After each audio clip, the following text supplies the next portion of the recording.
1506년 조선의 가을이었습니다. 깊은 밤 창경궁의 후원에 불빛이 타올랐습니다. 붉은 횃불들이 줄을 이루며 타닥타닥 소리를 냈고 그 빛 아래로 사람들의 그림자가 길게 뻗어나갔습니다. 조선의 왕이 뭔가를 명했습니다. 그 명은 이날 밤 수십 명의 인생을 박살낼 터였습니다. 끌어와라. 한 여인이 끌려 나왔습니다. 귀인 엄씨, 한때 왕의 아버지 성종의 사랑을 받던 후궁이었습니다. 그녀의 곁에는 또 다른 여인, 귀인 정씨가 함께 묶여 있었습니다. 두 여인은 무릎을 꿇은 채 떨고 있었습니다. 그들이 무슨 죄를 지었는가? 20여 년 전 어느 여인이 죽는 자리에 그저 있었다는 것, 그것이 죄였습니다. 왕이 앞으로 나왔습니다. 10년 넘게 왕좌에 앉아 있었지만 이날 밤 그의 눈은 달랐습니다. 이성이 아니라 불꽃이었습니다. 네가 내 어머니를 죽였느냐? 대답이 없었습니다. 아니, 대답할 수 없었습니다. 거짓을 말하면 죽고 사실을 말해도 죽을 것이었으니까요. 왕은 기다리지 않았습니다. 그 다음에 벌어진 일들은 조선왕조실록에 기록되어 있습니다. 읽기조차 끔찍한 기록들이. 두 여인은 그날 밤 숨을 거뒀고 그들의 이보가들들은 어머니의 시신 앞에 무릎을 꿇어야 했습니다. 그리고 그것은 시작에 불과했습니다. 오늘 우리는 조선 500년 역사에서 가장 어두운 이름을 가진 왕을 이야기하려 합니다. 묘조차 없는 실록이 아닌 일기로 기록된 왕으로 죽지 못하고 군으로 무덤에 묻힌 한 인간의 이야기, 연산군입니다. 이 이야기를 시작하기 전에 구독을 눌러주세요. 매일 새로운 역사 영상이 올라옵니다. 지금 어느 도시에서 보고 계신가요? 몇 시인가요? 댓글로 알려주세요. 좋아요 버튼도 꼭 눌러주시면 더 많은 분들께 이 이야기를 전할 수 있습니다. 자, 그럼 500년 전 조선 궁궐의 깊은 곳으로 들어가 보겠습니다. 1476년 음력 11월 7일 경복궁 안에 경사스러운 소식이 퍼졌습니다. 왕비가 아들을 낳았습니다. 세자가 태어난 것입니다. 아버지는 조선의 9번째 왕 성종, 이름은 융. 훗날 연산군이 될 아기였습니다. 성종은 조선 역사에서 손꼽히는 성군이었습니다. 경국대전을 완성하고 학문을 장려하고 백성의 삶을 살폈습니다. 세종대왕 이후 가장 훌륭한 왕이라는 평가를 받을 정도였습니다. 그런 왕의 맏아들로 태어났음이 아기의 미르는 화창해 보였습니다. 그런데 어머니가 문제였습니다. 어머니의 이름은 윤씨, 수기에서 왕비로 발탁된 여인이었습니다. 젊고 아름답고 청명했지만 성품에는 불꽃이 있었습니다. 투기심이 강했고 감정 표현이 격렬했습니다. 왕의 후궁들을 질투하여 저주를 내리려 했으며 극약인 비상을 몰래 숨겨두었다는 혐의까지 받았습니다. 그리고 어느 날 결정적인 사건이 일어났습니다. 성종의 얼굴에 손톱 자국이 생겼습니다. 누가 왕의 얼굴을 긁었는가? 대답은 하나였습니다. 왕비였습니다. 실록은 이 사건을 담담하게 기록하고 있지만 당시 조선의 충격은 엄청났을 것입니다. 신하들은 격분했습니다. 인수대비는 노했습니다. 성종의 인내심은 바닥났습니다. 1479년 왕비 윤씨는 폐위되었습니다. 궁에서 내쫓겼습니다. 한때 조선 최고의 여인이었던 그녀가 이제 친정집 방 한 칸에서 외롭게 지내야 했습니다. 그리고 그녀의 아들 세자 이융은 3살이었습니다. 어머니가 없어진 것을 알기에는 너무 어린 나이였습니다. 처음에 조정에서는 윤씨를 그냥 내버려 두었습니다. 그런데 시간이 흐를수록 문제가 생겼습니다. 세자가 자라나고 있었기 때문입니다. 세자의 어머니가 살아있는 한 언젠가 그녀가 복권될 가능성이 있었습니다.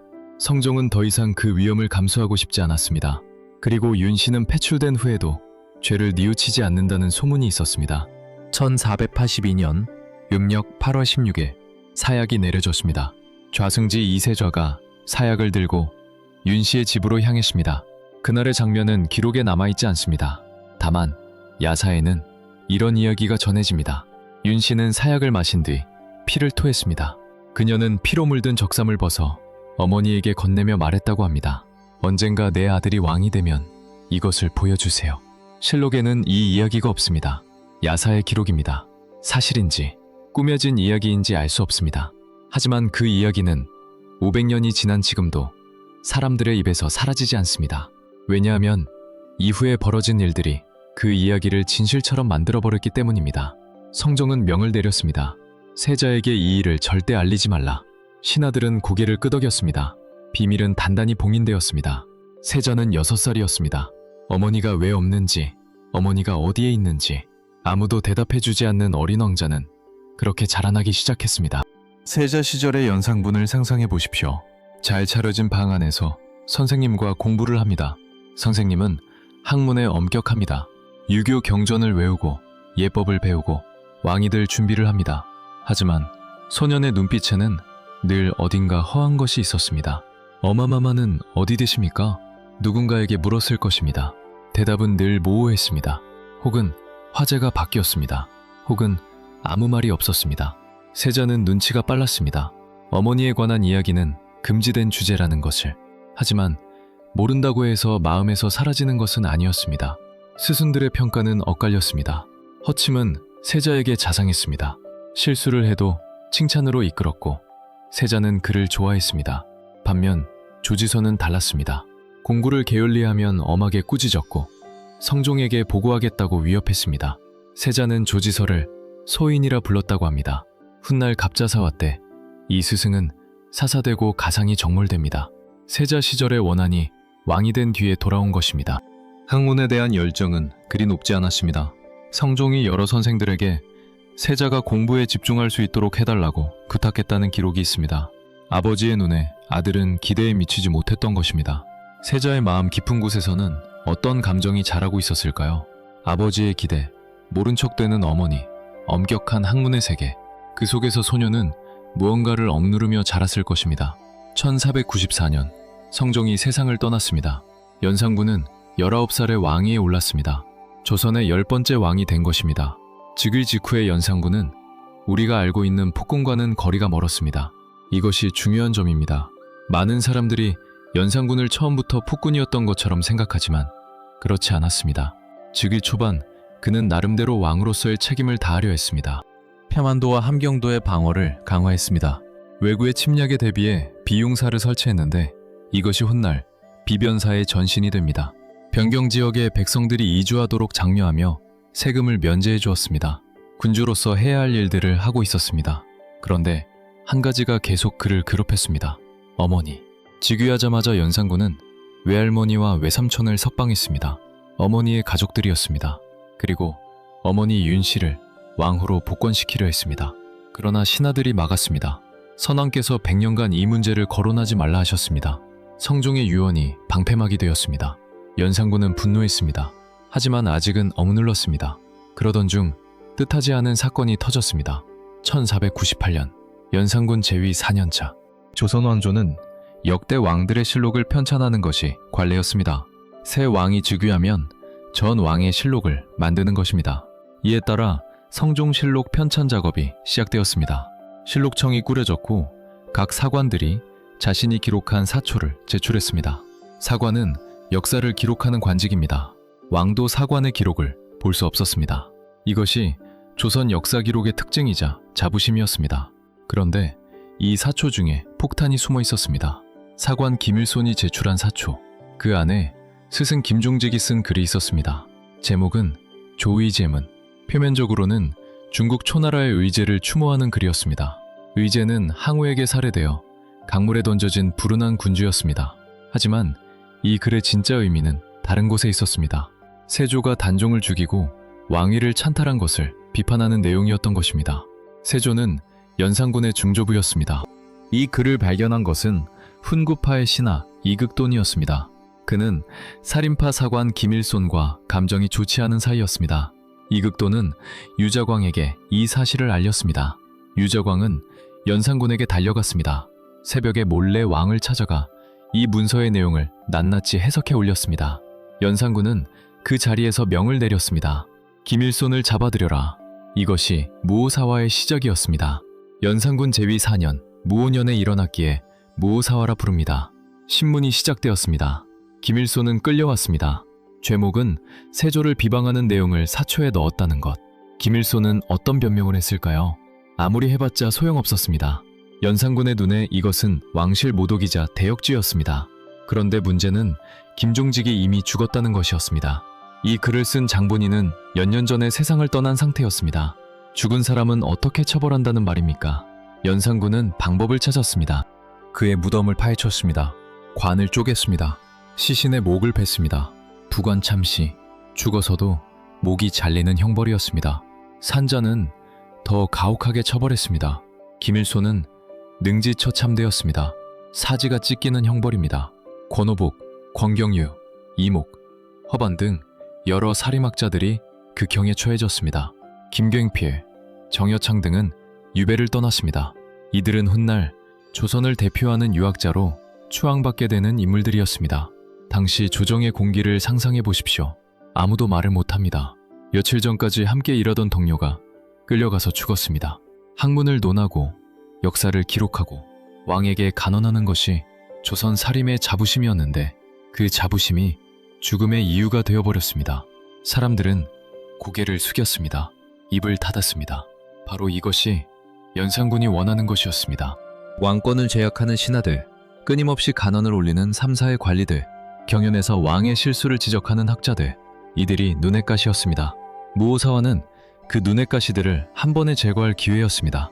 그러나 여기서 끝이 아니었습니다. 무오사와 이후의 연산군은 잠시 안정을 찾는 듯 보였습니다.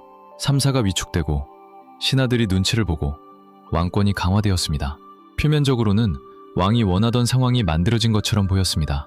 하지만 연산군의 내면에서는 뭔가 다른 것이 자라고 있었습니다. 장녹수를 이야기해야 합니다. 1502년 무렵부터 연산군은 한 여인에게 빠져들기 시작했습니다. 장녹수. 그녀는 원래 기생이었습니다. 그런데 노래와 춤솜씨가 뛰어났고 재치가 있었으며 무엇보다 연산군의 마음을 알아챌 줄 아는 눈치가 있었습니다. 연산군은 그녀를 후궁으로 들였습니다. 이것 자체는 왕이 후궁을 두는 일이니 크게 특이한 일이 아닙니다. 문제는 그 다음이었습니다. 연산군은 장녹수에게 완전히 빠졌습니다. 정상적인 총애의 수준을 넘어섰습니다. 장녹수가 한 번 웃으면 상을 내리고 한 번 찡그리면 누군가가 벌을 받았다는 기록이 있습니다. 신하들은 장녹수에게 줄을 섰습니다. 왕에게 접근하려면 그녀를 통해야 했기 때문입니다.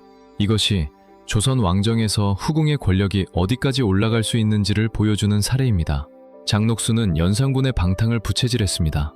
아니, 정확히는 연산군의 방탕이 장녹수를 통해 표현되었습니다. 어느 쪽이 먼저인지는 알 수 없습니다. 다만 확실한 것은 이 시기부터 연산군의 행동이 왕의 범주를 넘기 시작했다는 사실입니다. 잔치가 시작되었습니다. 연회가 연회를 낳았습니다. 사냥은 점점 대규모가 되었습니다. 전국에 금표를 세웠습니다. 금표는 이 안으로 들어오면 안 된다는 표시입니다. 도성에서 사방 백리까지 금표를 확대했습니다. 그 안에서 살던 백성들은 집을 버리고 떠나야 했습니다. 왕의 사냥터를 넓히기 위해서. 그런데 연산군은 여기서 멈추지 않았습니다. 더 넓은 유흥을 원했습니다. 흥청. 이 단어를 들어보셨습니까? 우리가 일상에서 쓰는 흥청망청이라는 말이 여기서 나왔습니다. 연산군은 전국에 명을 내렸습니다. 각 구울에서 용모가 뛰어나고 재주가 있는 여인들을 뽑아 올리라는 것이었습니다. 이 여인들을 처음에는 운평이라 불렀습니다. 각 지방에서 올라온 선발된 기생들이었습니다. 그 중에서 특별히 뛰어난 이들을 왕이 직접 선택하면 흥청이 되었습니다. 흥청은 궁궐 안에서 왕의 연회를 위해 춤추고 노래하는 여인들이었습니다. 그 수가 얼마나 됐을까요? 기록에 따라 다르지만 흥청으로 뽑힌 여인이 수백 명, 운평까지 합치면 수천 명에 달했습니다. 이들을 먹이고 입히고 꾸미고 훈련시키는데 엄청난 비용이 들었습니다. 내수사의 창고가 비어갔습니다. 나라의 재정이 흔들리기 시작했습니다. 당시 사람들은 이것을 두고 말했습니다. 흥청이 나라를 망친다. 흥청망국. 그 말이 변해 오늘날 흥청망청이 된 것입니다. 하나의 단어가 어떻게 생겨났는지를 알면 그 단어 속에 담긴 시대의 비극이 보입니다. 흥청글의 잔치판, 그 가운데 왕이 앉아 있습니다. 음악이 흐르고 술이 돌고 웃음소리가 궁궐을 가득 채웁니다. 그 밖에서는 집을 빼앗긴 백성들이 추위에 떨고 조정에서는 아무도 감히 입을 열지 못하고 있었습니다. 이것이 1500년대 초반 조선의 모습이었습니다. 할머니가 나섰습니다. 연산군의 할머니, 소해왕후, 인수대비였습니다. 성종의 어머니이자 연산군의 친할머니, 당시 조선에서 가장 어른다운 어른이었습니다. 그녀는 손자를 불러 타일렀습니다. 이러면 안 된다. 왕이라면 백성을 생각해야 한다. 원로 신하들에게도 부탁했습니다. 왕에게 간언해 주십시오. 신하들이 머뭇거리며 간언을 올렸습니다. 10회 10조. 당시의 폐단을 10가지로 정리해 올린 상소문이었습니다. 연산군은 화를 냈습니다. 간언이 즐겁지 않았습니다. 아니, 참을 수 없었습니다. 왕을 가르치려 든다는 것 자체가 분노였습니다. 능상, 아랫사람이 윗사람을 능멸하는 행위. 연산군은 신하들의 간언을 이렇게 받아들였습니다. 하지만 아직은 폭발하지 않았습니다.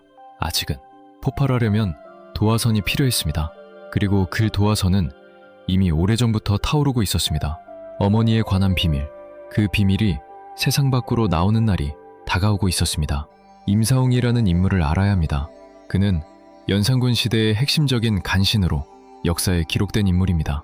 유능하고 야심찼으며 정치적 기회를 잘 포착할 줄 알았습니다.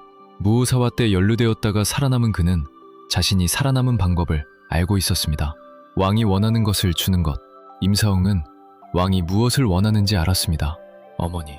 연산군의 마음 깊은 곳에는 늘 어머니에 대한 그리움과 의문이 있었습니다.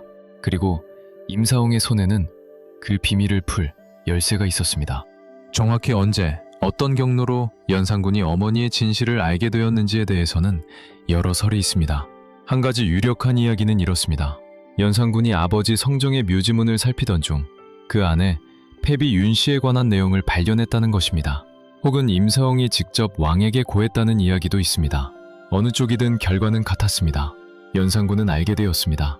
어머니가 궁에서 쫓겨났다는 것에, 그리고 사약을 받고 죽었다는 것에, 그 사약을 가져간 사람이 이세저라는 것에, 어머니의 죽음에 찬성한 신하들이 있다는 것에, 그리고 또 하나, 야사에 전해지는 이야기, 할머니 신씨가 보관하고 있던 물건, 피로 물든 적삼, 어머니가 죽으면서 남긴 그것.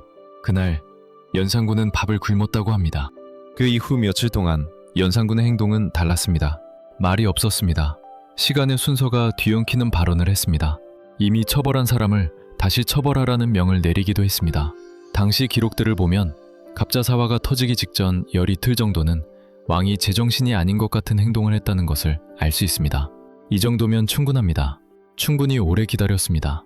충분히 억눌러 왔습니다. 이제 폭발할 시간이었습니다. 1504년 연산군 제위 10년 갑자년 갑자사화. 이것은 단순한 정치적 숙청이 아니었습니다. 이것은 한 인간의 분노가 역사가 된 사건이었습니다. 그 규모는 당시로서도 오늘날 돌아봐도 믿기 어려운 수준이었습니다. 연산군은 우선 이세자를 잡아들였습니다. 이세좌, 어머니에게 사약을 가져간 그 사람, 유배를 보내는 것으로 시작했습니다. 하지만 이것은 신호탄이었습니다. 이세자를 유배 보낸 지 얼마 지나지 않아 연산군은 본격적으로 움직이기 시작했습니다. 어머니의 패비를 찬성한 자들의 명단을 가져오라. 신하들은 발벌 떨며 옛 기록들을 뒤졌습니다. 20여 년 전 성종 시절의 기록들, 당시 어머니의 패비와 사사에 관여한 모든 사람의 이름을 적어 올렸습니다. 명단이 완성되었습니다. 음력 3월 20일 밤, 창경궁의 뜰에 불꽃이 타올랐습니다. 횃불 아래로 두 여인이 끌려 나왔습니다. 귀인 엄씨, 귀인 정씨, 성종의 후궁들이었고 연산군의 이복 동생들의 어머니들이었습니다. 연산군은 그녀들이 어머니 윤씨를 모함했다고 믿었습니다. 그런데 연산군은 직접 그녀들을 죽이지 않았습니다. 더 잔인한 방법을 선택했습니다. 이복 동생들을 불렀습니다. 안양군 이양, 봉안군 이봉, 그들의 어머니가 눈앞에 결박되어 있었습니다. 내 어머니를 네가 치거라. 기록에 따르면 두 왕자는 어머니를 때렸습니다. 강요에 의해. 그 후 두 후궁은 숨을 거뒀습니다. 실록은 이날 밤의 일을 이렇게 기록하고 있습니다. 시신은 나중에 처참한 형태로 처리되었습니다. 젓갈처럼 담가서 산과 들을 흩어버렸다는 기록이 있습니다. 그것이 사실이든 과장이든 이날 밤 창경궁에서 일어난 일이 조선 500년 역사에서 가장 충격적인 장면 중 하나라는 것은 분명합니다. 그리고 이것은 시작에 불과했습니다. 인수대비, 연산군의 친할머니, 성종을 낳고 키운 어머니이자 조선 왕실의 어른이었습니다. 그녀는 며느리인 패비윤 씨의 패위에 찬성한 인물이기도 했습니다. 연산군의 눈에 할머니는 어머니를 죽음으로 내몬 공범이었습니다. 그날 밤 연산군은 이복 동생들의 머리채를 쥔 채 인수대비의 침소로 들이닥쳤습니다. 그리고 말했습니다. 대비는 어찌하여 우리 어머니를 죽였습니까? 그 자리에서 술을 강제로 올리게 했습니다. 불손한 말들이 쏟아졌습니다. 인수대비는 충격을 받았습니다. 조선 역사에서 왕이 할머니에게 이런 행동을 한 전례가 없었습니다. 유교 사회에서 이것은 폐륜이었습니다. 인수대비는 얼마 후 병으로 세상을 떠났습니다. 화병이었다고 합니다. 연산군이 직접 죽인 것은 아니지만 손자의 행동이 할머니를 죽음으로 몰았다는 것이 당시 사람들의 평가였습니다. 복수는 궁궐 밖으로 퍼져나갔습니다. 연산군은 신하들의 명단을 들고 하나씩 처단했습니다. 살아있는 자는 죽이고 이미 죽은 자는 무덤을 팠습니다. 연산군이 12간이라 이름 붙인 12명의 신하들 윤필상, 이극균, 이세좌, 성준, 권주, 김굉필 등 살아있는 자들은 처형되었고 한 명의 정창선 등 이미 세상을 떠난 자들은 부관참시의 형벌을 받았습니다. 한 명의 세조와 성종시대를 통해 조선 최고의 권신이었던 인물, 죽어서도 안전하지 않았습니다.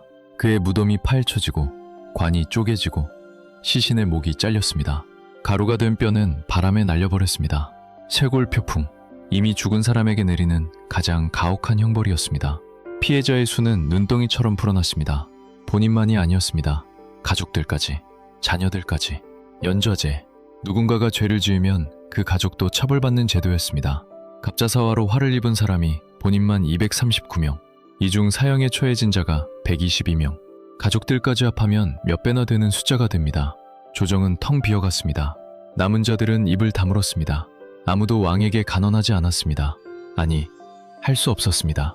이것이 갑자사화였습니다. 1504년의 조선 역사에서 가장 잔혹한 숙청 중 하나로 기록되는 사건이었습니다. 그러나 아직 끝이 아니었습니다. 갑자사화 이후의 연산군은 더 달라졌습니다. 말릴 사람이 없었습니다.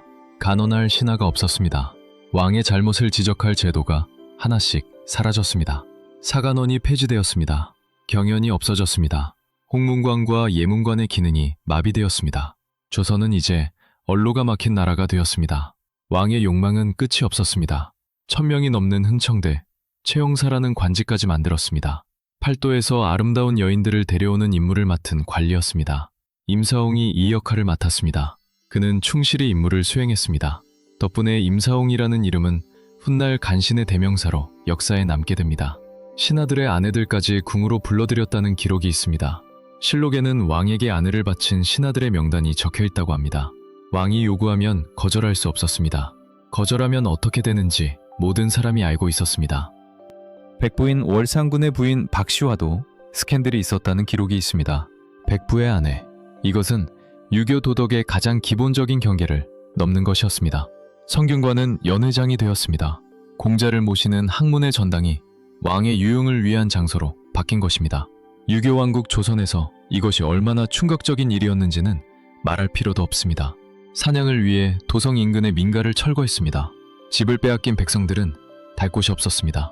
왕의 사냥터를 넓히기 위해 사람들이 살던 마을이 사라졌습니다.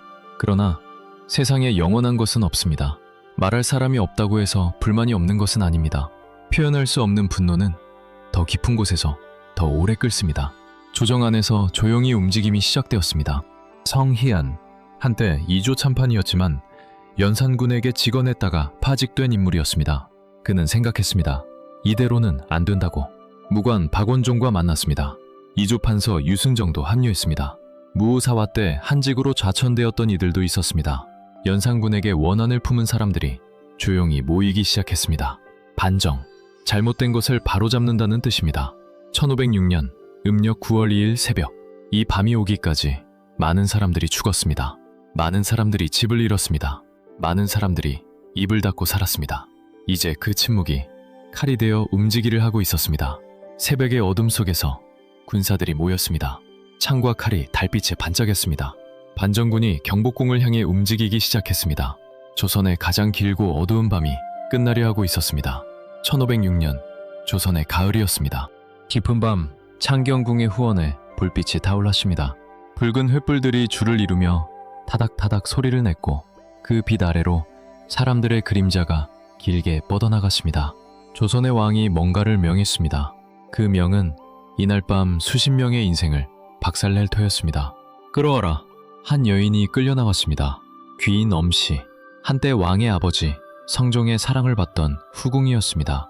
그녀의 곁에는 또 다른 여인, 귀인 정씨가 함께 묶여 있었습니다. 두 여인은 무릎을 꿇은 채 떨고 있었습니다. 그들이 무슨 죄를 지었는가? 20여 년 전 어느 여인이 죽는 자리에 그저 있었다는 것, 그것이 죄였습니다. 왕이 앞으로 나왔습니다. 10년 넘게 왕좌에 앉아 있었지만 이날 밤 그의 눈은 달랐습니다. 이성이 아니라 불꽃이었습니다. 네가 내 어머니를 죽였느냐? 대답이 없었습니다. 아니, 대답할 수 없었습니다. 거짓을 말하면 죽고 사실을 말해도 죽을 것이었으니까요. 왕은 기다리지 않았습니다. 그 다음에 벌어진 일들은 조선왕조실록에 기록되어 있습니다. 읽기조차 끔찍한 기록들이. 두 여인은 그날 밤 숨을 거뒀고 그들의 이복 아들들은 어머니의 시신 앞에 무릎을 꿇어야 했습니다. 그리고 그것은 시작에 불과했습니다.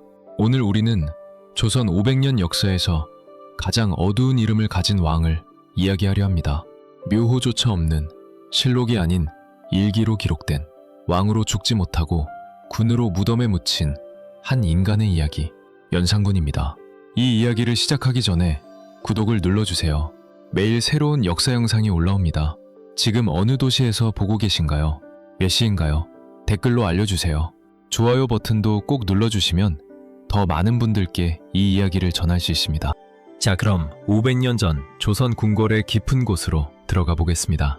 1476년 음력 11월 7일 경복궁 안에 경사스러운 소식이 퍼졌습니다. 왕비가 아들을 낳았습니다. 세자가 태어난 곳입니다. 아버지는 조선의 9번째 왕 성종, 이름은 용, 훗날 연산군이 될 아기였습니다. 성종은 조선 역사에서 손꼽히는 성군이었습니다. 경국대전을 완성하고 학문을 장려하고 백성의 삶을 살폈습니다. 세종대왕 이후 가장 훌륭한 왕이라는 평가를 받을 정도였습니다. 그런 왕의 맏아들로 태어났으니 아기의 미래는 화창해 보였습니다. 그런데 어머니가 문제였습니다. 어머니의 이름은 윤씨, 수기에서 왕비로 발탁된 여인이었습니다. 젊고 아름답고 청명했지만 성품에는 불꽃이 있었습니다. 투기심이 강했고 감정 표현이 격렬했습니다. 왕의 후궁들을 질투하여 저주를 내리려 했으며 극약인 비상을 몰래 숨겨두었다는 혐의까지 받았습니다. 그리고 어느 날 결정적인 사건이 일어났습니다. 성종의 얼굴에 손톱 자국이 생겼습니다. 누가 왕의 얼굴을 긁었는가? 대답은 하나였습니다. 왕비였습니다. 실록은 이 사건을 담담하게 기록하고 있지만 당시 조선의 충격은 엄청났을 것입니다. 신하들은 격분했습니다. 인수대비는 노했습니다. 성종의 인내심은 바닥났습니다. 1479년 왕비 윤씨는 폐위되었습니다. 궁에서 내쫓겼습니다. 한때 조선 최고의 여인이었던 그녀가 이제 친정집 방 한 칸에서 외롭게 지내야 했습니다. 그리고 그녀의 아들 세자 이유은 3살이었습니다. 어머니가 없어진 것을 알기에는 너무 어린 나이였습니다. 처음에 조정에서는 윤씨를 그냥 내버려 두었습니다. 그런데 시간이 흐를수록 문제가 생겼습니다. 세자가 자라나고 있었기 때문입니다. 세자의 어머니가 살아있는 한 언젠가 그녀가 복권될 가능성이 있었습니다. 성종은 더 이상 그 위험을 감수하고 싶지 않았습니다. 그리고 윤씨는 패출된 후에도 죄를 뉘우치지 않는다는 소문이 있었습니다. 1482년 음력 8월 16일 사약이 매려졌습니다. 좌승지 이세좌가 사약을 들고 윤씨의 집으로 향했습니다. 그날의 장면은 기록에 남아있지 않습니다. 다만 야사에는 이런 이야기가 전해집니다. 윤씨는 사약을 마신 뒤 피를 토했습니다. 그녀는 피로 물든 적삼을 벗어 어머니에게 건네며 말했다고 합니다. 언젠가 내 아들이 왕이 되면 이것을 보여주세요. 실록에는 이 이야기가 없습니다. 야사의 기록입니다. 사실인지 꾸며진 이야기인지 알 수 없습니다. 하지만 그 이야기는 500년이 지난 지금도 사람들의 입에서 사라지지 않습니다. 왜냐하면 이후에 벌어진 일들이 그 이야기를 진실처럼 만들어버렸기 때문입니다. 성종은 명을 내렸습니다. 세자에게 이 일을 절대 알리지 말라. 신하들은 고개를 끄덕였습니다. 비밀은 단단히 봉인되었습니다. 세자는 6살이었습니다. 어머니가 왜 없는지, 어머니가 어디에 있는지 아무도 대답해주지 않는 어리멍자는 그렇게 자라나기 시작했습니다. 세자 시절의 연산군을 상상해 보십시오. 잘 차려진 방 안에서 선생님과 공부를 합니다. 선생님은 학문에 엄격합니다. 유교 경전을 외우고 예법을 배우고 왕이 될 준비를 합니다. 하지만 소년의 눈빛에는 늘 어딘가 허한 것이 있었습니다. 어마마마는 어디 계십니까? 누군가에게 물었을 것입니다. 대답은 늘 모호했습니다. 혹은 화자가 바뀌었습니다. 혹은 아무 말이 없었습니다. 세자는 눈치가 빨랐습니다. 어머니에 관한 이야기는 금지된 주제라는 것을. 하지만 모른다고 해서 마음에서 사라지는 것은 아니었습니다. 스승들의 평가는 엇갈렸습니다. 허침은 세자에게 자상했습니다. 실수를 해도 칭찬으로 이끌었고 세자는 그를 좋아했습니다. 반면 조지선은 달랐습니다. 공부를 게을리하면 엄하게 꾸짖었고 성종에게 보고하겠다고 위협했습니다. 세자는 조지서를 소인이라 불렀다고 합니다. 훗날 갑자사화 때 이 스승은 사사되고 가상이 정몰됩니다. 세자 시절의 원한이 왕이 된 뒤에 돌아온 것입니다. 학문에 대한 열정은 그리 높지 않았습니다. 성종이 여러 선생들에게 세자가 공부에 집중할 수 있도록 해달라고 부탁했다는 기록이 있습니다. 아버지의 눈에 아들은 기대에 미치지 못했던 것입니다. 세자의 마음 깊은 곳에서는 어떤 감정이 자라고 있었을까요? 아버지의 기대, 모른 척대는 어머니, 엄격한 학문의 세계, 그 속에서 소녀는 무언가를 억누르며 자랐을 것입니다. 1494년 성종이 세상을 떠났습니다. 연산군은 19살의 왕위에 올랐습니다. 조선의 10번째 왕이 된 것입니다. 즉위 직후의 연산군은 우리가 알고 있는 폭군과는 거리가 멀었습니다. 이것이 중요한 점입니다. 많은 사람들이 연산군을 처음부터 폭군이었던 것처럼 생각하지만 그렇지 않았습니다. 즉위 초반 그는 나름대로 왕으로서의 책임을 다하려 했습니다. 평안도와 함경도의 방어를 강화했습니다. 외구의 침략에 대비해 비융사를 설치했는데 이것이 훗날 비변사의 전신이 됩니다. 변경 지역의 백성들이 이주하도록 장려하며 세금을 면제해 주었습니다. 군주로서 해야 할 일들을 하고 있었습니다. 그런데 한 가지가 계속 그를 괴롭혔습니다. 어머니. 즉위하자마자 연산군은 외할머니와 외삼촌을 석방했습니다. 어머니의 가족들이었습니다. 그리고 어머니 윤씨를 왕으로 복권시키려 했습니다. 그러나 신하들이 막았습니다. 선왕께서 100년간 이 문제를 거론하지 말라 하셨습니다. 성종의 유언이 방패막이 되었습니다. 연산군은 분노했습니다. 하지만 아직은 억눌렀습니다. 그러던 중 뜻하지 않은 사건이 터졌습니다. 1498년 연산군 재위 4년차 조선 왕조는 역대 왕들의 실록을 편찬하는 것이 관례였습니다. 새 왕이 즉위하면 전 왕의 실록을 만드는 것입니다. 이에 따라 성종실록 편찬 작업이 시작되었습니다. 실록청이 꾸려졌고 각 사관들이 자신이 기록한 사초를 제출했습니다. 사관은 역사를 기록하는 관직입니다. 왕도 사관의 기록을 볼 수 없었습니다. 이것이 조선 역사 기록의 특징이자 자부심이었습니다. 그런데 이 사초 중에 폭탄이 숨어 있었습니다. 사관 김일손이 제출한 사초. 그 안에 스승 김종직이 쓴 글이 있었습니다. 제목은 조의제문. 표면적으로는 중국 초나라의 의제를 추모하는 글이었습니다. 의제는 항우에게 살해되어 강물에 던져진 불운한 군주였습니다. 하지만 이 글의 진짜 의미는 다른 곳에 있었습니다. 세조가 단종을 죽이고 왕위를 찬탈한 것을 비판하는 내용이었던 것입니다. 세조는 연산군의 짐조부였습니다. 이 글을 발견한 것은 훈구파의 신하 이극돈이었습니다. 그는 살인파 사관 김일손과 감정이 좋지 않은 사이였습니다. 이극돈은 유자광에게 이 사실을 알렸습니다. 유자광은 연산군에게 달려갔습니다. 새벽에 몰래 왕을 찾아가 이 문서의 내용을 낱낱이 해석해 올렸습니다. 연산군은 그 자리에서 명을 내렸습니다. 김일손을 잡아들여라. 이것이 무오사화의 시작이었습니다. 연산군 재위 4년, 무우년에 일어났기에 무오사화라 부릅니다. 신문이 시작되었습니다. 김일손은 끌려왔습니다. 죄목은 세조를 비방하는 내용을 사초에 넣었다는 것. 김일손은 어떤 변명을 했을까요? 아무리 해봤자 소용없었습니다. 연산군의 눈에 이것은 왕실 모독이자 대역죄였습니다. 그런데 문제는 김종직이 이미 죽었다는 것이었습니다. 이 글을 쓴 장본인은 몇 년 전에 세상을 떠난 상태였습니다. 죽은 사람은 어떻게 처벌한다는 말입니까? 연산군은 방법을 찾았습니다. 그의 무덤을 파헤쳤습니다. 관을 쪼갰습니다. 시신의 목을 뱄습니다. 부관참시, 죽어서도 목이 잘리는 형벌이었습니다. 산자는 더 가혹하게 처벌했습니다. 김일손은 능지처참되었습니다.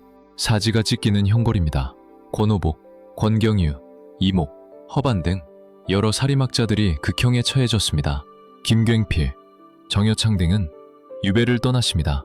이들은 훗날 조선을 대표하는 유학자로 추앙받게 되는 인물들이었습니다. 당시 조정의 공기를 상상해 보십시오. 아무도 말을 못합니다. 며칠 전까지 함께 일하던 동료가 끌려가서 죽었습니다. 학문을 논하고 역사를 기록하고 왕에게 간언하는 것이 조선 사림의 자부심이었는데 그 자부심이 죽음의 이유가 되어버렸습니다.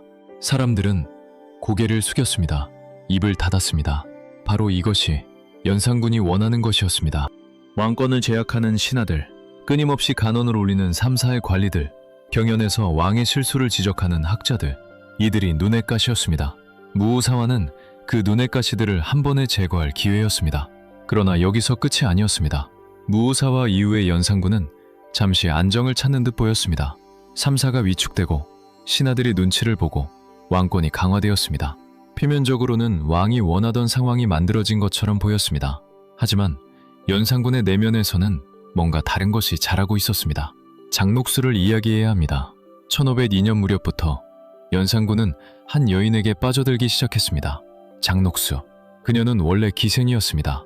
그런데 노래와 춤솜씨가 뛰어났고 재치가 있었으며 무엇보다 연산군의 마음을 알아챌 줄 아는 눈치가 있었습니다. 연산군은 그녀를 후궁으로 들였습니다. 이것 자체는 왕이 후궁을 두는 일이니 크게 특이한 일이 아닙니다. 문제는 그 다음이었습니다. 연산군은 장녹수에게 완전히 빠졌습니다. 정상적인 총애의 수준을 넘어섰습니다. 장녹수가 한번 웃으면 상을 내리고 한번 찡그리면 누군가가 벌을 받았다는 기록이 있습니다. 신하들은 장녹수에게 줄을 섰었습니다. 왕에게 접근하려면 그녀를 통해야 했기 때문입니다.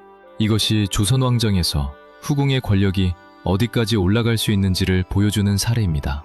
장녹수는 연산군의 방탕을 부채질했습니다. 아니, 정확히는 연산군의 방탕이 장녹수를 통해 표현되었습니다. 어느 쪽이 먼저인지는 알 수 없습니다. 다만 확실한 것은 이 시기부터 연산군의 행동이 왕의 범주를 넘기 시작했다는 사실입니다. 잔치가 시작되었습니다. 연회가 연회를 낳았습니다. 사냥은 점점 대규모가 되었습니다. 전국에 금표를 세웠습니다. 금표는 이 안으로 들어오면 안 된다는 표시입니다. 도성에서 사방 100리까지 금표를 확대했습니다. 그 안에서 살던 백성들은 집을 버리고 떠나야 했습니다. 왕의 사냥터를 넓히기 위해서. 그런데 연산군은 여기서 멈추지 않았습니다. 더 넓은 유흥을 원했습니다. 흥청. 이 단어를 들어보셨습니까? 우리가 일상에서 쓰는 흥청망청이라는 말이 여기서 나왔습니다. 연산군은 전국에 명을 내렸습니다. 각 고을에서 용모가 뛰어나고 재주가 있는 여인들을 뽑아 올리라는 것이었습니다. 이 여인들을 처음에는 운평이라 불렀습니다. 각 지방에서 올라온 선발된 기생들이었습니다. 그 중에서 특별히 뛰어난 이들을 왕이 직접 선택하면 흥청이 되었습니다. 흥청은 궁궐 안에서 왕의 연회를 위해 춤추고 노래하는 여인들이었습니다. 그 수가 얼마나 됐을까요? 기록에 따라 다르지만 흥청으로 뽑힌 여인이 수백 명, 운평까지 합치면 수천 명에 달했습니다. 이들을 먹이고 입히고 꾸미고 훈련시키는데 엄청난 비용이 들었습니다. 내수사의 창고가 비어갔습니다. 나라의 재정이 흔들리기 시작했습니다. 당시 사람들은 이것을 두고 말했습니다. 흥청이 나라를 망친다. 흥청망국. 그 말이 변해 오늘날 흥청망청이 된 것입니다. 하나의 단어가 어떻게 생겨났는지를 알면 그 단어 속에 담긴 시대의 비극이 보입니다.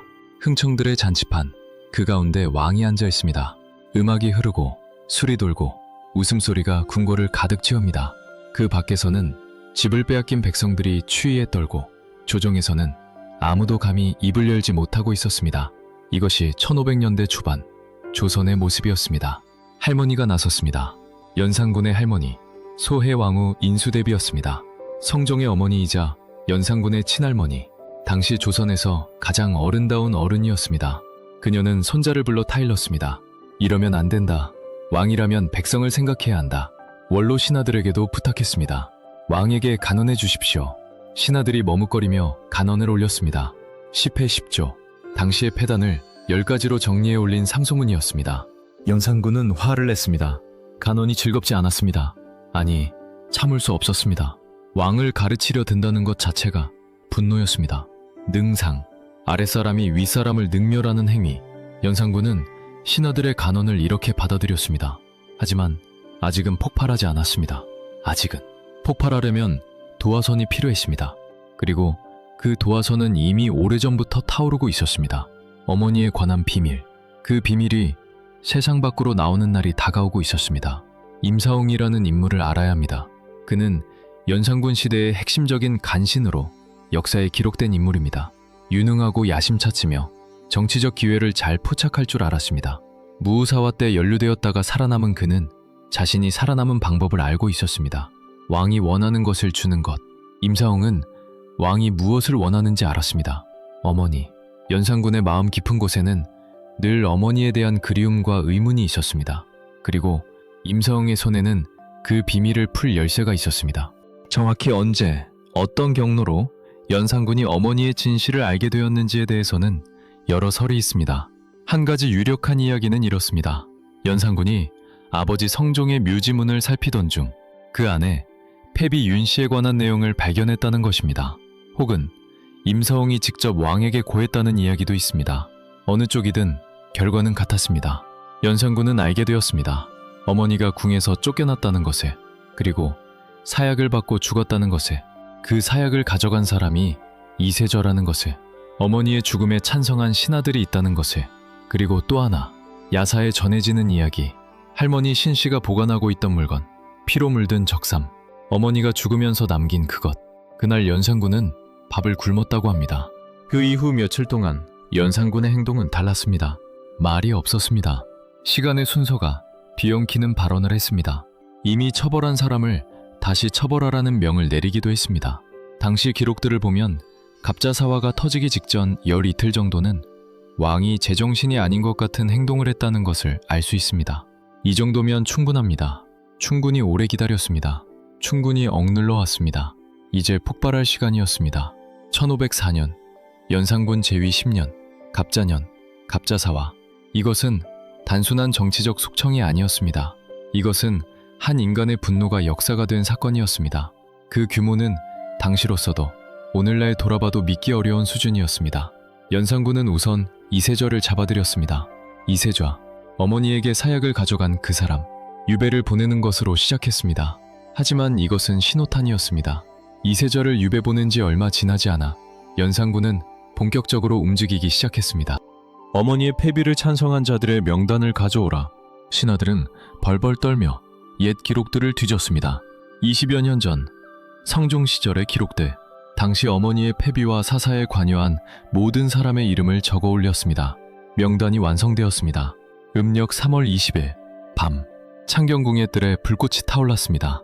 횃불 아래로 두 여인이 끌려 나왔습니다. 귀인 엄씨, 귀인 정씨, 성종의 후궁들이었고 연산군의 이복 동생들의 어머니들이었습니다. 연산군은 그녀들이 어머니 윤씨를 모함했다고 믿었습니다. 그런데 연산군은 직접 그녀들을 죽이지 않았습니다. 더 잔인한 방법을 선택했습니다. 이복 동생들을 불렀습니다. 안양군 이양, 봉안군 이봉, 그들의 어머니가 눈앞에 결박되어 있었습니다. 내 어머니를 네가 치거라. 기록에 따르면 두 왕자는 어머니를 때렸습니다. 강요에 의해. 그 후 두 후궁은 숨을 거뒀습니다. 실록은 이날 밤의 일을 이렇게 기록하고 있습니다. 시신은 나중에 처참한 형태로 처리되었습니다. 젓갈처럼 담가서 산과 들에 흩어버렸다는 기록이 있습니다. 그것이 사실이든 과장이든 이날 밤 창경궁에서 일어난 일이 조선 500년 역사에서 가장 충격적인 장면 중 하나라는 것은 분명합니다. 그리고 이것은 시작에 불과했습니다. 인수대비, 연산군의 친할머니, 성종을 낳고 키운 어머니이자 조선 왕실의 어른이었습니다. 그녀는 며느리인 패비 윤씨의 폐위에 찬성한 인물이기도 했습니다. 연산군의 눈의 할머니는 어머니를 죽음으로 내몬 공범이었습니다. 그날 밤 연산군은 이복 동생들의 머리채를 준 채 인수대비의 침소로 들이닥쳤습니다. 그리고 말했습니다. 대비는 어찌하여 우리 어머니를 죽였습니까? 그 자리에서 술을 강제로 올리게 했습니다. 불손한 말들이 쏟아졌습니다. 인수대비는 충격을 받았습니다. 조선 역사에서 왕이 할머니에게 이런 행동을 한 전례가 없었습니다. 유교 사회에서 이것은 폐륜이었습니다. 인수대비는 얼마 후 병으로 세상을 떠났습니다. 화병이었다고 합니다. 연산군이 직접 죽인 것은 아니지만 손자의 행동이 할머니를 죽음으로 몰았다는 것이 당시 사람들의 평가였습니다. 복수는 궁궐 밖으로 퍼져나갔습니다. 연산군은 신하들의 명단을 들고 하나씩 처단했습니다. 살아있는 자는 죽이고 이미 죽은 자는 무덤을 팠습니다. 연산군이 12간이라 이름 붙인 12명의 신하들, 윤필상, 이극균, 이세좌, 성준, 권주, 김갱필 등 살아있는 자들은 처형되었고 한 명의 정창손 등 이미 세상을 떠난 자들은 부관참시의 형벌을 받았습니다. 한명회, 세조와 성종시대를 통해 조선 최고의 권신이었던 인물. 죽어서도 안전하지 않았습니다. 그의 무덤이 파헤쳐지고 관이 쪼개지고 시신의 목이 잘렸습니다. 가루가 된 뼈는 바람에 날려버렸습니다. 쇄골표풍, 이미 죽은 사람에게 내리는 가장 가혹한 형벌이었습니다. 피해자의 수는 눈덩이처럼 불어났습니다. 본인만이 아니었습니다.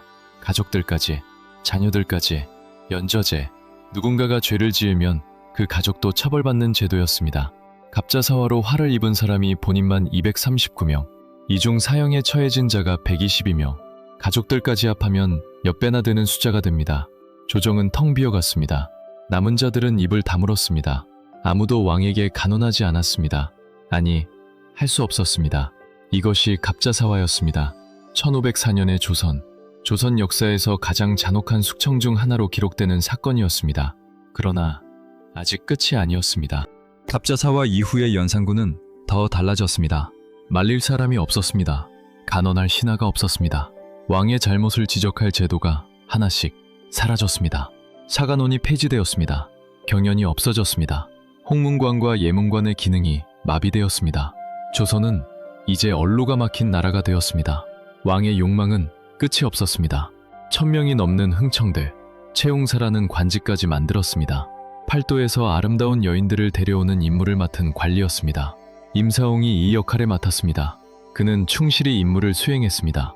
덕분에 임사홍이라는 이름은 훗날 간신의 대명사로 역사에 남게 됩니다. 신하들의 아내들까지 궁으로 불러들였다는 기록이 있습니다. 실록에는 왕에게 아내를 바친 신하들의 명단이 적혀 있다고 합니다. 왕이 요구하면 거절할 수 없었습니다.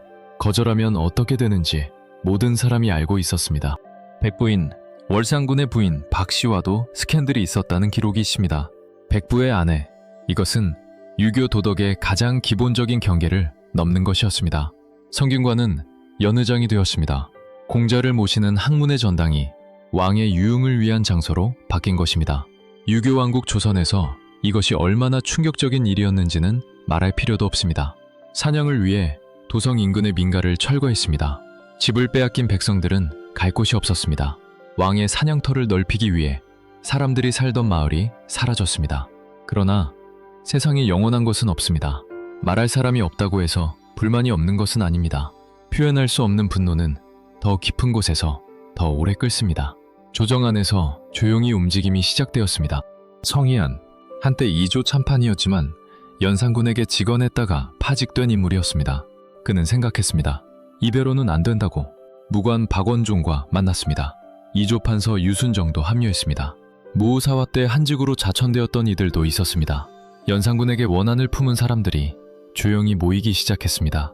반정, 잘못된 것을 바로잡는다는 뜻입니다. 1506년 음력 9월 2일 새벽, 이 밤이 오기까지 많은 사람들이 죽었습니다. 많은 사람들이 집을 잃었습니다. 많은 사람들이 입을 닫고 살았습니다. 이제 그 침묵이 칼이 되어 움직이려 하고 있었습니다. 새벽의 어둠 속에서 군사들이 모였습니다. 창과 칼이 달빛에 반짝였습니다. 반정군이 경복궁을 향해 움직이기 시작했습니다. 조선의 가장 길고 어두운 밤이 끝나려 하고 있었습니다. 새벽 2시였습니다. 한양 도성의 하늘에는 별이 촘촘했습니다. 거리는 고요했습니다. 아무도 모르는 사이 군사들이 움직이고 있었습니다. 박원종이 이끄는 병사들, 성희안의 부하들, 유순정의 군대, 서로 다른 방향에서 출발한 이 병력들은 약속한 장소로 모여들었습니다. 경복궁 앞, 창덕궁 방향, 도성의 군사 요충지들. 반정의 준비는 조용히 이루어졌습니다. 누가 먼저 누설하면 그날로 모두 죽는다는 것을 알고 있었습니다. 그래서 더 철저했습니다. 더 비밀스러웠습니다. 박원종은 무관 출신이었습니다. 군사를 움직이는 법을 알고 있었습니다. 성희안은 2조 참판 출신으로 연산군에게 직언했다가 파직된 인물이었습니다. 유순정은 2조 판서를 지낸 문신이었습니다. 이들이 손을 잡았다는 것은 중요합니다. 문신과 무신이 함께 움직였다는 뜻이니까요. 그만큼 연산군에 대한 반감이 조정 전체를 관통하고 있었다는 의미이기도 합니다. 무오사화 때 한직으로 좌천된 자들도 있었습니다. 성희안과 유순정은 바로 이들이었습니다. 무오사화 당시 연산군이 살림을 숙청하면서 이들을 한직으로 밀어낸 것이 오히려 나중에 반정의 핵심 인물이 되게 만든 셈이었습니다. 역사의 아이러니입니다. 억누르면 더 강해지고 적으로 만든 자가 결국 칼이 되어 돌아오는 것. 그날 밤 연산군은 어디 있었을까요? 기록에 따르면 그는 흥청들의 잔치판에 있었습니다. 음악이 흐르고 술이 돌았습니다. 1506년 9월의 그 밤도 왕은 평소처럼 유흥 속에 있었을 것입니다. 밖에서 무슨 일이 벌어지는지 모른 채 반정군의 첫 번째 목표는 임사홍이었습니다. 채용사로서 팔도에서 여인들을 끌어모으고 왕의 복정에 기름을 부어온 인물, 그리고 신숙은 연산군의 처남이자 최측근이었던 인물입니다. 두 사람은 반정군에 의해 그 자리에서 목숨을 잃었습니다. 이것이 반정의 신호탄이었습니다. 병사들이 궁궐을 향해 밀려들었습니다. 연산군은 소식을 들었습니다. 신하들이 군사를 이끌고 쳐들어온다는 것을. 그 순간 왕은 어떤 생각을 했을까요? 달려나가 싸우려 했을까요? 아니면 이미 직감했을까요? 이 밤이 자신의 마지막이라는 것을. 기록에는 연산군이 별다른 저항을 하지 않았다고 되어 있습니다. 12년 동안 왕위에 있었고 그 권력으로 수백 명을 죽이고 수천 명의 삶을 무너뜨렸지만 정작 자신이 무너지는 순간은 허무하리만큼 빠르게 찾아왔습니다. 반정은 하룻밤 만에 성공했습니다. 동이틀 무렵 모든 것이 끝나 있었습니다. 권력이란 것이 그렇습니다. 쌓는 데는 오랜 시간이 걸리지만 무너지는 것은 한순간입니다. 특히 그 권력이 두려움 위에 세워진 것이라면 두려움이 사라지는 순간 모든 것이 함께 무너집니다. 음력 9월 2일 아침, 반정 세력은 대비에게 아뢰었습니다. 연산군이 왕위를 유지할 수 없으니 새 왕을 세워야 한다고. 대비는 허락했습니다. 진성대군이 새 왕으로 추대되었습니다.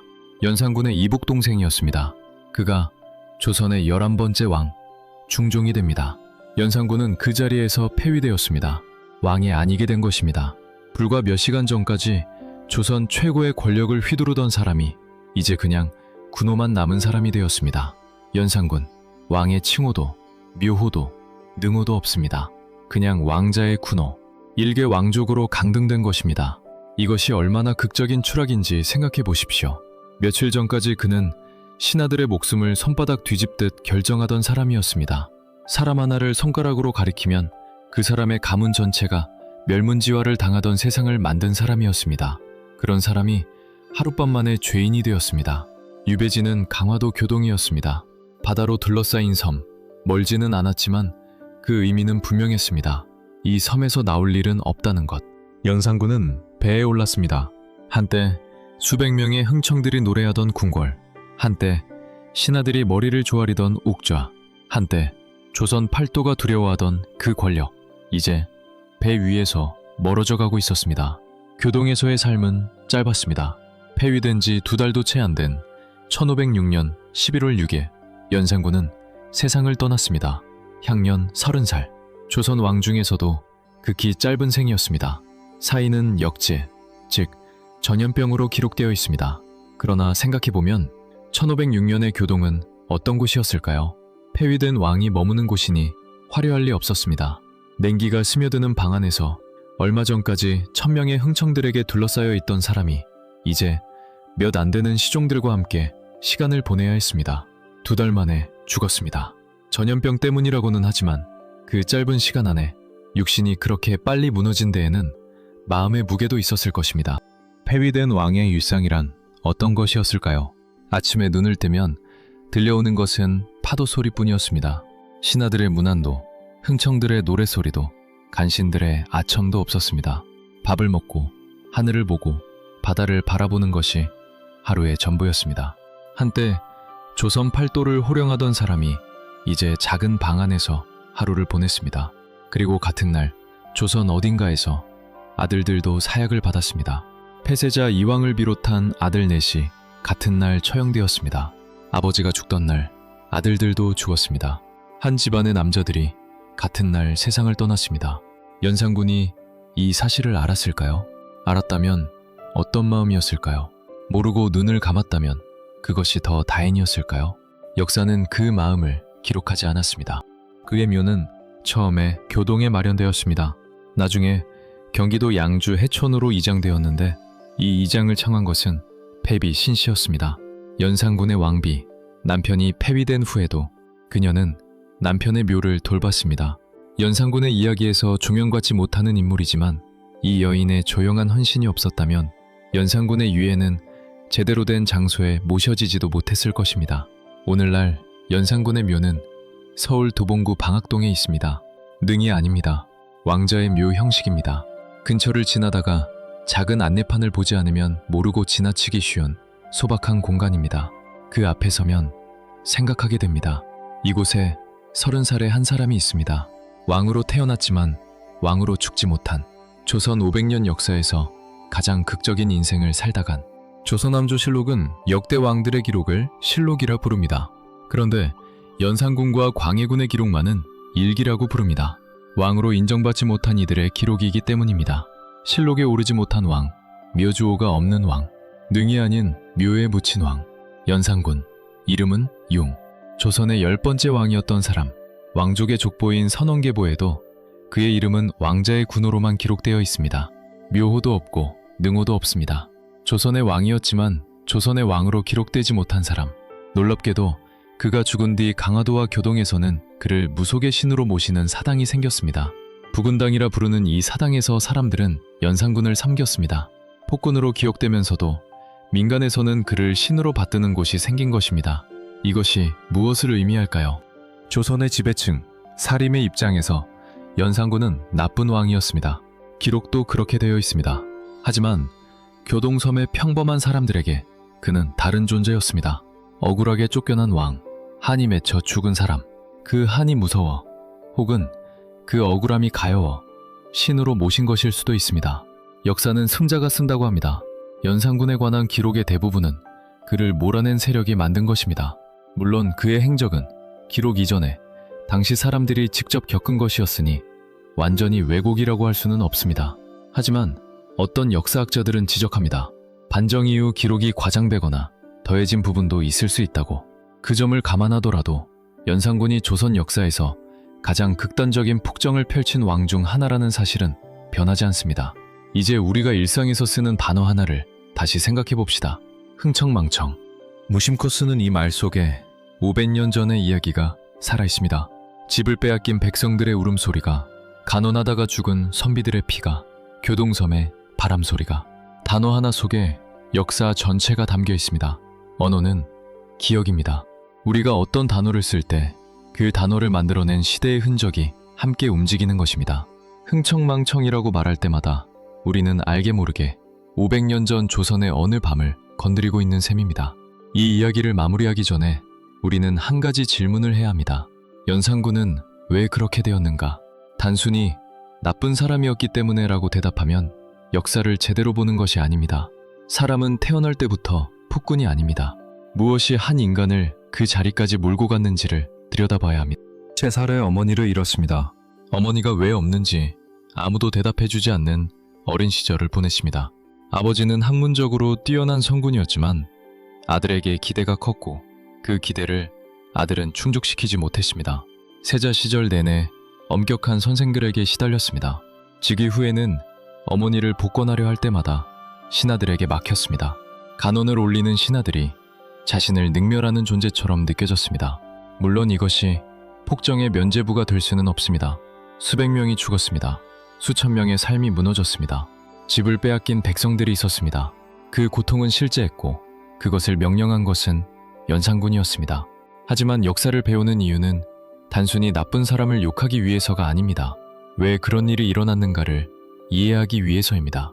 어떤 구조가, 어떤 시스템이, 어떤 인간적 조건이 이런 비극을 만들어냈는가를 보기 위해서입니다. 연산군의 이야기에서 우리가 발견하는 것들이 있습니다. 첫째, 권력에는 견제가 필요하다는 것입니다. 연산군이 가장 먼저 한 일 중 하나가 언론을 막은 것이었습니다.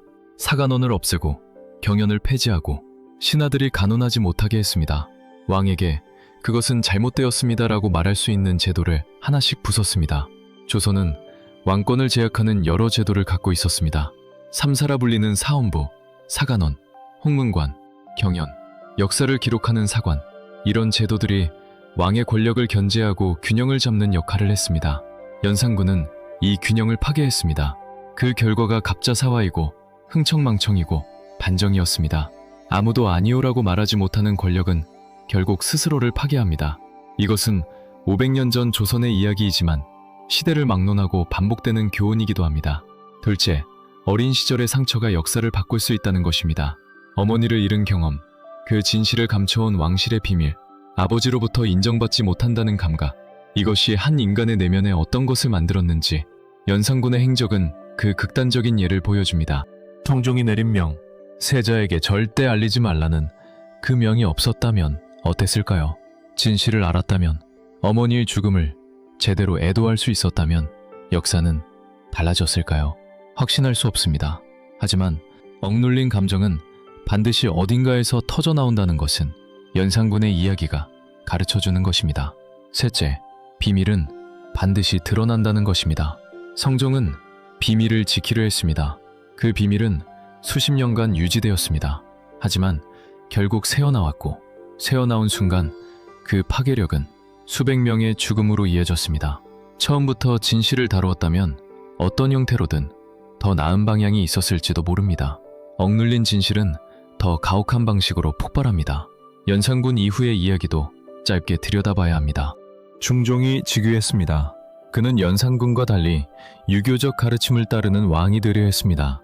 하지만 중종 역시 어려움을 겪었습니다. 반정 공신들의 권력이 너무 컸습니다. 왕을 올린 공신들이 왕을 움직였습니다. 중종은 스스로 결단을 내리기 어려운 왕이었습니다. 조광조라는 인물이 등장했습니다. 그는 이상적인 유교 정치를 실현하려 했습니다. 하지만 반정 공신들과 충돌했고 결국 기묘사화로 숙청됩니다. 연산군의 시대에서 교훈을 얻었어야 할 조선은 또다시 사화를 반복했습니다. 이것이 역사의 비극입니다.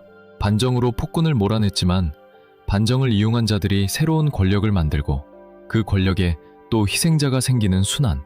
연산군을 몰아낸 사람들 중 일부는 훗날 자신들도 같은 방식으로 누군가를 몰아낼 생각을 했을 것입니다. 연산군이 죽고 500년이 지났습니다. 조선은 사라졌습니다. 하지만 연산군이 남긴 것들은 여전히 우리 곁에 있습니다. 흥청청이라는 단어, 갑자사화, 무오사화라는 역사의 기록, 조선 왕조실록이라는 방대한 역사서, 그리고 서울 도봉구 방학동 언덕 위에 조용히 있는 묘 하나. 가끔 그 묘 앞에 찾아오는 사람이 있다고 합니다. 대부분은 역사에 관심 있는 이들입니다. 하지만 어떤 사람들은 그냥 앉아서 바람 소리를 듣기도 한다고 합니다. 그 바람 소리 속에 무엇이 담겨 있을까요? 마지막으로 이 이야기에서 가장 가슴 아픈 장면을 떠올려 봅니다. 교동섬 어딘가 바람이 불고 바닷소리가 들립니다. 방 안에 한 사람이 있습니다. 한때 조선의 왕이었던 사람.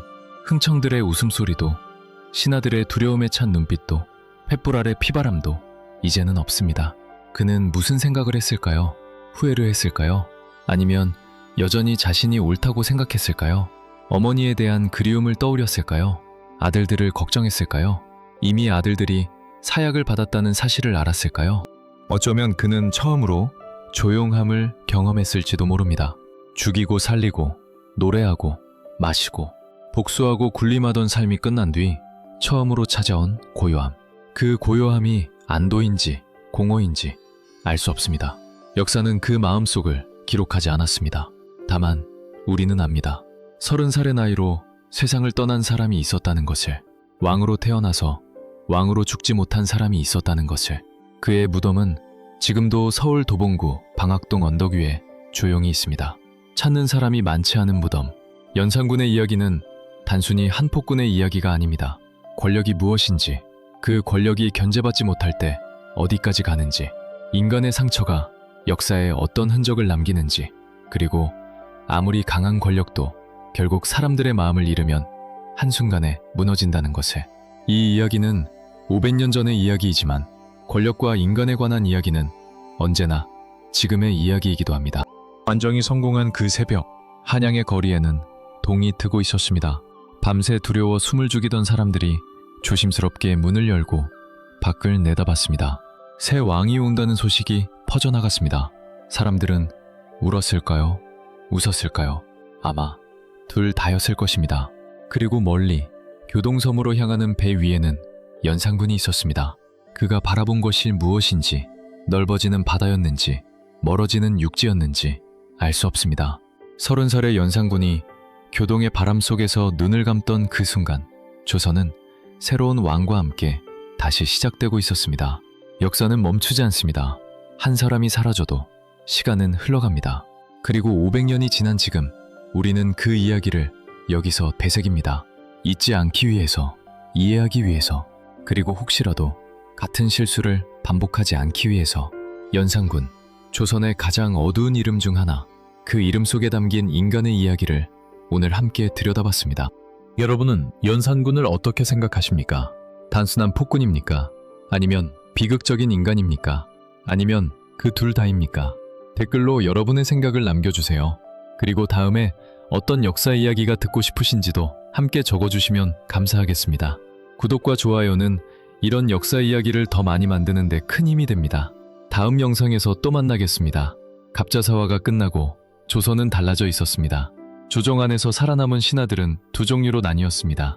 한 종류는 입을 다물고 고개를 숙인 채 하루하루를 버티는 자들이었습니다.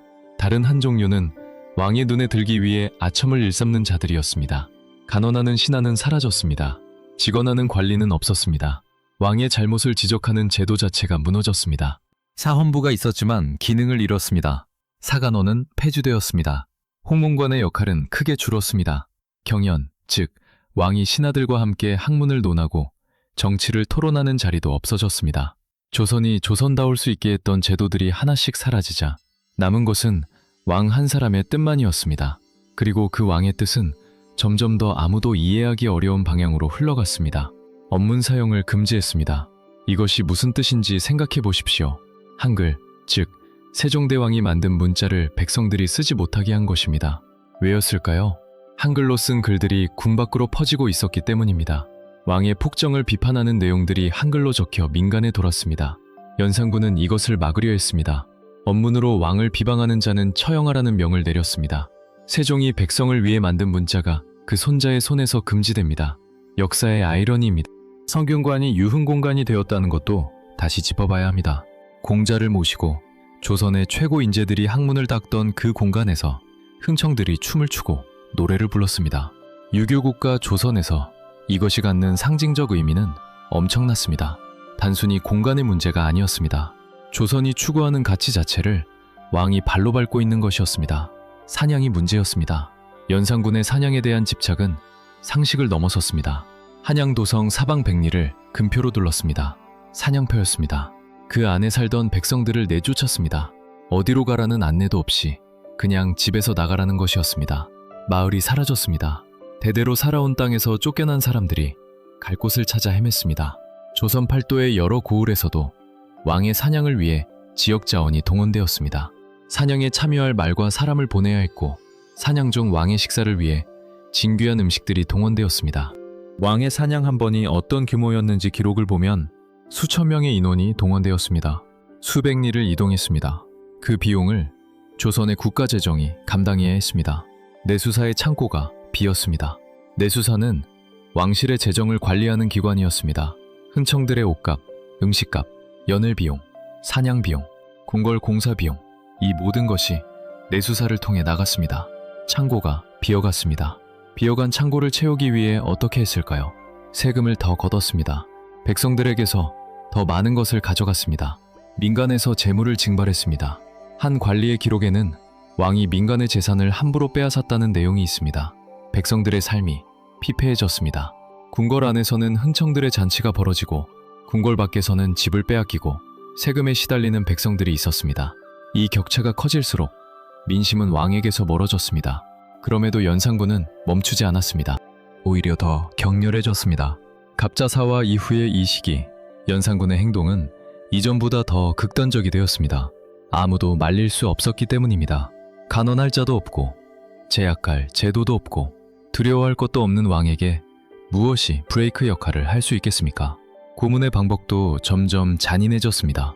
실록에 기록된 형벌들은 읽기조차 힘든 것들입니다. 압슬, 포락, 착흉, 촌참, 쇄골표풍, 불로 지지고 가슴을 구타하고 포막을 내고 뼈를 갈아 바람에 날리는 형벌들. 이미 죽은 자도 안전하지 않았습니다. 죽은 자의 무덤을 파는 것이 반복되었습니다. 부관참시, 살아있을 때 처벌하지 못한 자, 혹은 이미 죽었지만 왕의 분노를 일으킨 자는 무덤에서도 목이 잘렸습니다. 한명회, 정창손 등 이미 세상을 떠난 권신들의 무덤이 파헤쳐졌습니다.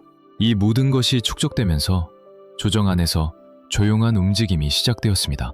간정을 계획한 이들은 오래전부터 준비했습니다. 공개적으로 모일 수 없었습니다. 개인적인 자리에서 조심스럽게 눈빛으로 뜻을 나눴습니다. 누가 먼저 발각되면 모두 죽는다는 것을 알면서도 이대로는 살 수 없다는 것도 알고 있었습니다. 박원종이 중심이 되었습니다. 그는 누이가 연산군의 어머니 쪽 사람이었다는 이야기도 있지만 그보다 중요한 것은 그가 군사를 움직일 수 있는 무관이었다는 점입니다. 반정에는 말과 칼이 필요했습니다. 박원종은 그것을 가진 사람이었습니다. 성희연은 반정군의 또 다른 중심이었습니다. 그는 무오사화 때 연자되어 한직으로 밀려난 인물이었습니다. 연산군에 대한 개인적인 원한도 있었습니다. 하지만 단순한 원한이 아니었습니다. 이 나라가 이래서는 안 된다는 더 큰 신념이 있었습니다. 유순정은 행정적 감각을 가진 인물이었습니다. 반정 이후의 상황을 정리하고 새 왕을 세우는 절차를 밟는데 그의 역할이 컸습니다. 거사 날짜는 1506년 음력 9월 2일로 정해졌습니다. 하필 이날인 이유가 있었을 것입니다.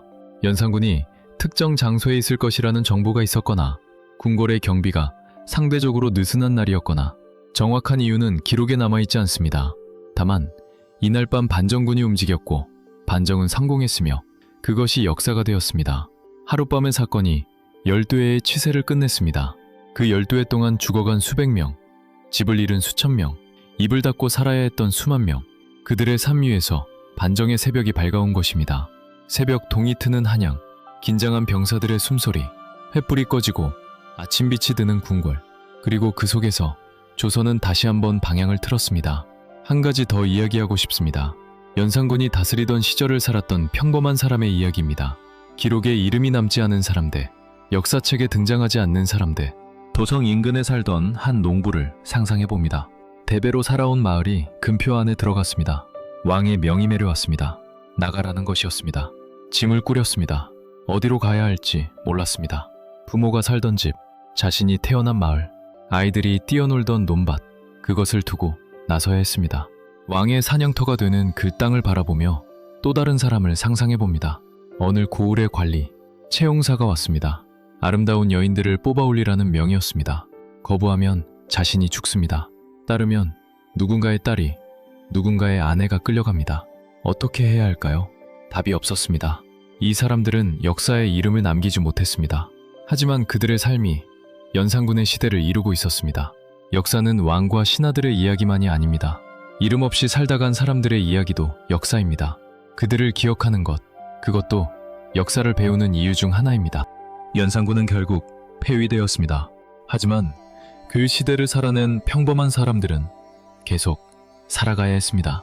새 왕이 오면 또 다른 내일이 왔습니다. 집을 빼앗겼던 사람들은 돌아왔을까요? 끌려간 여인들은 가족품으로 돌아왔을까요? 죽어간 선비들의 가족들은 어떻게 됐을까요? 중종이 즉위하면서 많은 것이 복권되었습니다. 무오사화와 갑자사화의 피해자들이 신원되었습니다. 장목수를 비롯한 연산군의 측근들은 처형되었습니다.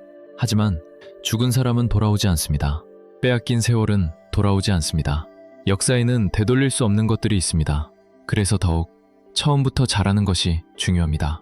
연산군 이융, 1476년에 태어나 1506년에 세상을 떠난 사람, 30해의 짧은 삶, 그중 12해를 왕으로 살았습니다.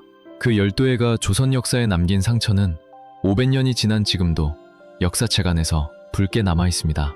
오늘 이 이야기를 끝까지 들어주셔서 감사합니다.